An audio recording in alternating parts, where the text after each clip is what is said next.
Hello, welcome to Cinema Savvy, and welcome back to another movie review. It's George and Chris, and in anticipation for Zombieland Double Tap, the long-awaited sequel, the 10-year awaited sequel to Zombieland, we're going to talk about the original Zombieland. So this was directed by Ruben Fleischer. People might know him more recently for the amazing cinematic masterpiece that was Venom, that we all loved.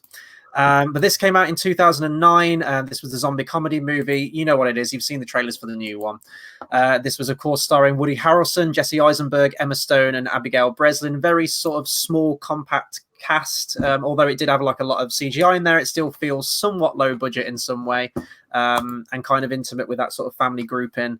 But we haven't. We were going to rewatch this movie before this review. We haven't, so I have no idea how well Zombieland 1 holds up. I'm thinking back to a movie that I watched probably around 2010 was the last time I watched this movie.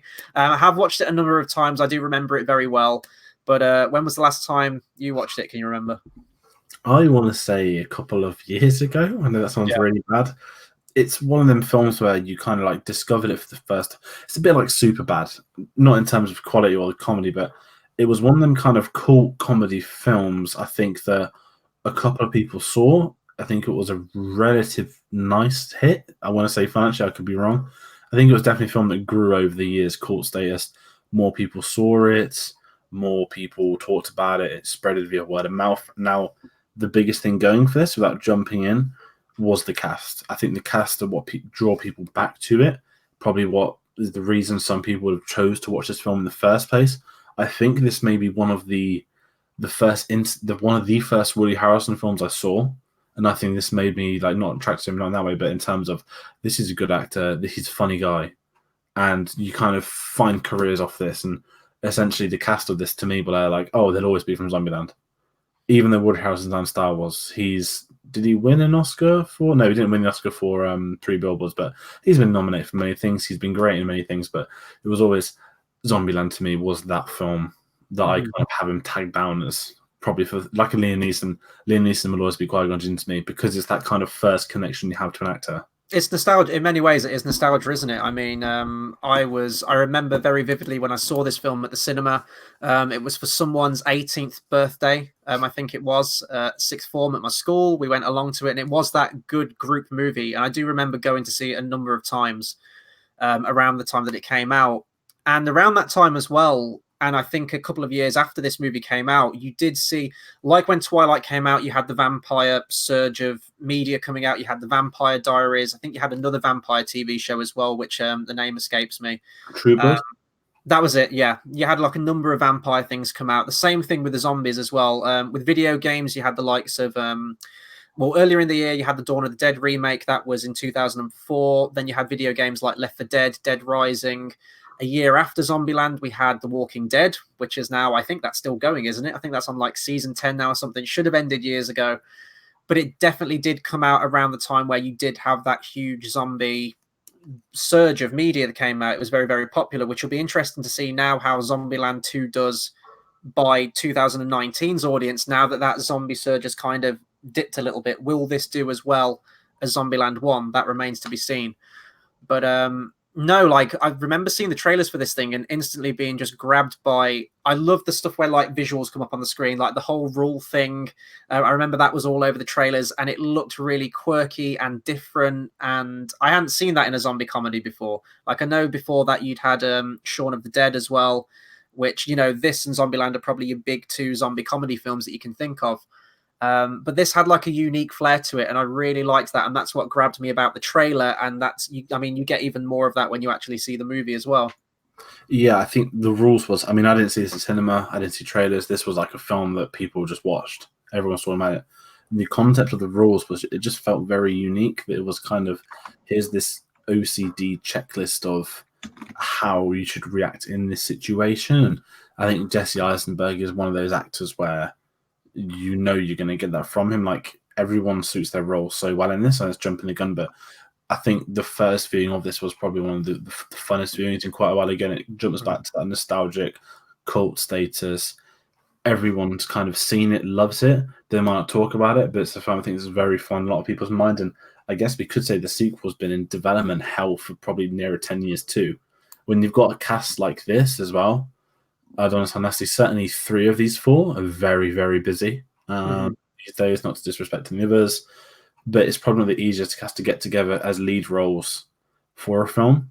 See, I was actually really surprised that they managed to get them all back together for the sequel because, I mean, the sequel kind of, the trailer, sorry, for the sequel kind of pokes fun at it. And we were talking about before we went live, the Academy Award winner, Academy Award nominated, and then they're kind of showing up to do a low budget zombie comedy film again 10 years after. Like, these actors don't need to do this film. Like, there's a million other projects they could do, like the, you know, like the Oscar baited ones. But I am glad either they remember where they come from, they remember sort of like the movies that made them big, or, you know, or doing it for the fans, or whatever they're doing it for, the paycheck maybe, I don't know.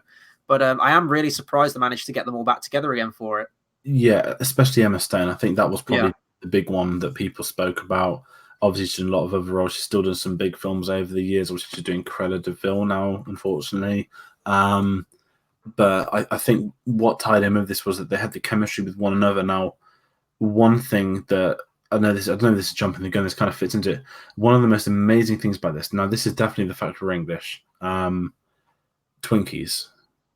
I'd never heard of them. If I had, I wouldn't have remembered them. I didn't understand what the hype was. This film created a desire for Twinkies. I don't want to say for the United Kingdom, but when you see a Twinkie in one of them sort of American export shops where they're like £5, they're like, that's from Zombieland. One day I'm going to have one of these. And when that time did come years later, it was probably one of the most disappointing things in my life. I'm glad you said that as well. I think I tried one maybe 5 or 6 years ago, I want to say, for the first time. And I had exactly the same thing as well. And my friend bigged it up as well. Zombieland had bigged it up for like the however many years it had been since that film came out. And it was fine. It wouldn't go crazy for another one. When I was in America this year, like I had one over there and it was still kind of there, like, wow, it's still not that good. Yeah. I guess it's more of a culture thing, you know. In the English version of Zombieland, it'd be like, oh, there's not been a dairy milk scene for like 5 years. Like, how am I going to get one? That's like our thing over here, or a cup of tea, or one of them sort of things. But it was, again, a really niche item that sort of pulled this film together, because immediately you kind of had that, like, not respect for it, but it was such like a whimsical thing that you're not really seen before. Again, especially like over the pond here, we don't really have that. Now, JX Editor has commented, that's how I felt trying a Jaffa cake. That's a fair comparison. To us, they're all right. They're not something I eat a lot of Jaffa cakes. I can put Jaffa cakes away. I think they're a very like English thing. Like, I think if we didn't have them for 10 years, I don't think there'd be that much of a craving, but it'd be enough for it to be like this real big deal elsewhere. But again, it just built into the film. I haven't even spoke about Bill Murray. Like, everything about this film, like, to jump into it just felt so original. It didn't feel like it'd been done before. It was a new take on zombies. The zombies obviously like smarter with the list. There's different things about them. As you mentioned, Shaun the Dead is the obvious comparison, both in comedies. So different. Obviously, they both focus on their characters. But to me, this was the kind of, you're just in the middle of a zombie apocalypse. There's no beginning of it. There's no, this is what it's led to, like World War Z. It was just there, like, we're just here in the zombie apocalypse, and that's how it's going to be. And I think that just made it a lot easier to get on board with the idea, and for it to sort of take off as a concept, rather than spend 2 hours bogging you down in build up to be like, haha, here are the zombies. It's no, let's just go straight in for it. I think it's the style that wins it for me, because with zombies, I've always said that zombie things just kind of bore me, because, you know, they're all kind of the same. It's very difficult to do something new with the zombie genre, because it's been done to death. It's been done for decades now, and it's all kind of the same thing to me. Zombieland did do something new, and it was the characters that I really gravitated towards. I loved all 4 of the characters. Towards the end, there's a bit where the music kind of swells when they're in the final showdown, and when I first saw it, I was genuinely worried for all the characters. I didn't want to see any of them die, and I thought they were all going to get murdered. It was horrible.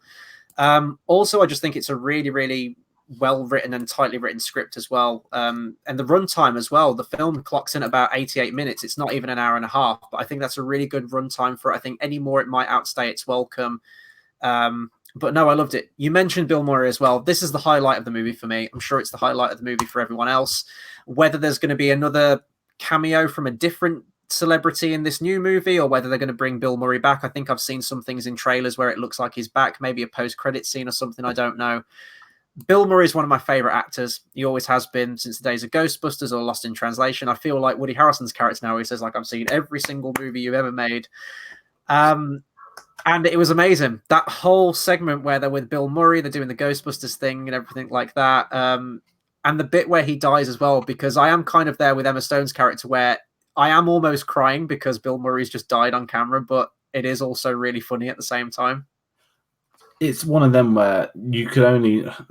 Very few people could have done that. Like, it worked because it was Bill Murray, and everyone felt so natural with the scenes. Like, it was such a fun, shocking...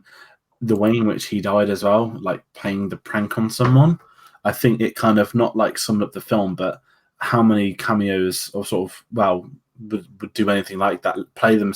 You get people playing themselves in many films, Zoolander, that kind of stuff, but they're never so similar but hyper real. You've kind of got, I want to say This Is the End, is obviously that's the entire film is them playing themselves and taking the mick, but you could tell this is one where like Bill Murray had the fun. And if anyone saw his film this year, Dead Don't Die, with Adam Driver and Tilda Swinton, it was another zombie comedy with Bill Murray in. It's not as good as this. It was very, very weird, and it was cool seeing Bill Murray in it. But he was kind of like tired old Bill Murray making sarcastic comments. Whereas this, it kind of felt like not one of his best films of the last 20 years. Is it his best film of the last 20 years? Like, I remember him in Space Jam. That's yes, like... me too, yeah. That's probably one of the big ones from my childhood I remember from, but he doesn't, I don't want to say he doesn't do too much these days, but obviously we know that his sort of breakthrough in his best of was obviously last century, but seeing him again, this probably introduced a lot of people to him as well. Mm-hmm. Like, obviously, again, going back to England, he's a lot bigger in America than over here. He's still a humongous name, but just seeing something like that, him agreeing to even be in this, was there, like, that just not gave a bit of levity, but that was a really cool thing to go along. Even if it distracts the film's plot for 10 minutes, it's worth it for that 10 minutes. I believe he's coming back for the new Ghostbusters film coming out next year, like the official Ghostbusters 3 this time. I think he's coming back for that. So if people don't know him already, they'll definitely know him next year. If that film's a big hit, we don't know. But one thing I wanted to talk about this, and I think I did hear about this, that Zombieland, the concept for it was originally going to be a TV show. And then thinking about it now, the whole zombie kill of the week, you could absolutely see that being sort of like a running gag from episode to episode. But the fact that this almost was a TV series, so following this movie, fans everywhere wanted some more, they wanted another Zombieland fix. I can't believe it's been 10 years it's taken them to do this film, whether that's because all the cast have been bombing off on their own careers and other projects, or maybe they didn't know whether they were going to do a sequel. I don't know why it's taken them this long to do it. But I remember the reports coming out that Zombieland was going to get made into a TV show. I thought that works for me. Like, I could absolutely see it being a TV show. It was going to be the same characters returning, but all of them were going to be recast. And right there, I was like, you've completely lost me here. What is the point? All of these actors made these characters their own. It's the actors that brought that personality to them. I don't want to see people playing the same characters. I hate when people get recast like that. And it never went past the pilot. I'm assuming that the pilot's available to watch somewhere online. I've never seen it. It looked terrible from the trailer, so I stayed away from it. But I mean, if that had been a success and got picked up, I doubt we would have even got this sequel coming out as we have. No, I think the concept of TV, well, like you said, but recasting them was ridiculous. Playing the same characters, I mean, a spin-off in the same world would have been bad. Recasting sort of four iconic, I mean, I don't want to say iconic because they kind of are, I guess, in theory, but when you've got a film centered around individual characters' performances, they are the four lead actors. You can't really get away with doing that. And you know what I mean? It was just a stupid idea. And to be fair, I'd be intrigued to see how bad it was, because it could have been the greatest pilot in history, but they might not have picked it up because it wasn't the original four actors that they wanted. Could have been the worst thing in history, and thank God, because it would have been easy cashing. But I'd have been sort of very shocked had that been picked up. I think that probably led towards not this taking place of the sequel happening, but that was probably like the nail in the coffin for any of our ideas for having Zombieland without the original cast. And whether that had the delay of this coming to be, it may well do with that. But I think that that would have been ridiculous. And I think I saw an interview with Jesse Eisenberg this week where Woody Harrelson didn't know that they even tried to do a pilot, which doesn't surprise me. Oh, really? Okay. So his face is quite funny. And Mhm. Jesse Eisenberg's there, like, yeah, he's like, we were all confused. Like, we had no idea why they were doing it. Mhm. And it says, like, and I reckon these guys, you know, obviously we don't know how things are behind the scenes, but they seem like they all probably get along. They seem like they have a laugh, probably enjoy being on set with one another. And I think when at that stage, when some of them were sort of breaking into the industry, obviously they'd all done some films and stuff, whatnot, but probably learning as someone like Woody, having Billy, not Billy, what Bill Murray as well. I think it was probably a really big film for all of them. I think Social Network came out just afterwards.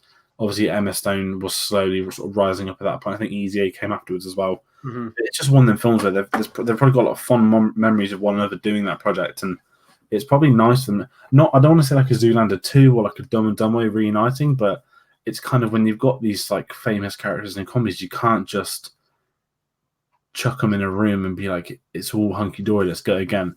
I think there's got to be a bit of levity behind it, and I'm hoping that's what the new one does have. Yeah, because with Emma Stone, you mentioned, when I think back to her like early career, a lot of it for me is comedy focused. There's this movie, there's what you just mentioned, Easy A. That's one of my favorite sort of like 80s sort of. It's not an 80s movie, but it does refer a lot to like 80s movies like that. I do think that's a really funny film, and she's in Superbad as well, isn't she? She has a bit part in that movie. Yeah. I believe so. That to me is where I remember Emma Stone from. But now, obviously, with a career, she's done La La Land, she's done The Favorite. And I'm sure she's going to stick to more roles like that going forward as well. I always keep forgetting she was in Amazing Spider-Man, wasn't she? Amazing Spider-Man 1 and 2. So going back to what I said about the movie originally being planned as a TV series, I don't know if this is confirmed or whatever, but JX says that the first episode would have ended with the Cadillac being stolen. I can see that. That seems like a good sort of cliffhanger place to leave an episode, so I could see it being that structure. Comedies are always really difficult to talk about and do a review for, because you can't sort of like go into every single joke, because otherwise what's the point of even seeing the movie? I love the ending at Pacific Playland. I think that gets really creative with all the different zombie kills and everything like that, and it really does have that flair to it. I guess sort of rounding off, I was actually having a look at the Rotten Tomatoes as well. It's on 90%, so a lot of people do love this movie. I do think it has achieved that cult status, as you mentioned at the beginning. It's a really fun film. If you haven't seen it, then I'm sorry, we've kind of spoilt like the biggest joke in the movie with Bill Murray. But definitely check it out. I love the cast of characters. I don't think they could have been cast any better than they do. They all play off each other really well. The script's really tight. Even if you're like like a horror zombie fan, definitely check it out. And even if you're kind of bored about zombies, I think there is still something in this movie. I think you're going to gravitate towards the characters, and the humor is really funny. I think it's quite wide-reaching as well. I think with different humor in like the UK or the US, I think everyone can appreciate this movie. And I'm just really hoping that the sequel's good. Even if it's not as good as this movie, I'm not expecting it to top the first, because there is a lot of nostalgia tied to it for me with the first movie. As long as it's still good and it feels like a good continuation of the Zombieland characters, then that's what I'm fine with. I just don't want it to be like a Dumb and Dumber 2, because doing a sequel to a comedy, we're doing a sequel to a comedy anyway, let alone a sequel however many years after the fact. That's always really tough, and it's tough to recapture that lightning in a bottle. But we'll see in 2 days' time, I guess, when we see this on Saturday. Yeah, I was going to say similar. It's risky to do it. It's nice to get a throwback to all of this, but ultimately, this was a film, I want to say, of its time. I mean, it was ultimately a cool film that a lot of people saw. We're probably the perfect age for it. And not that we've all grown up with it. I wouldn't say it's that big, but this does have, of course, there's so many people have seen this, and I think once they clock on there is another one, I think there'll be a bit of worry, but ultimately people will be like, I'm intrigued to see how the years have gone by. Obviously, the trailer's not done much for me at the minute, but I'm very excited and intrigued to see what it does, because it's got better reviews than I thought it would have, which is always nice to hear. But obviously, it's a comedy. Comedy's subjective, so it's one of them where taking the plunge to the film, I hope it pays off, because not every comedy does. Yeah. Well, we'll find out. We'll have our review for Zombieland Double Tap on Sunday, I believe, Sunday evening, UK time. So look out for that. I think that's pretty much, as said, everything on Zombieland. Go and check it out. Go and rewatch it before the new one. I know we were going to try and rewatch it before this review. I probably will get it rewatched before I see it on Saturday. Yeah, so that will do it for our review on Zombieland. I believe we might be going live for another quick stream right now. I don't know whether we're going to do that now or tomorrow, but if you're still hanging around, check out and check back in a second. See you guys.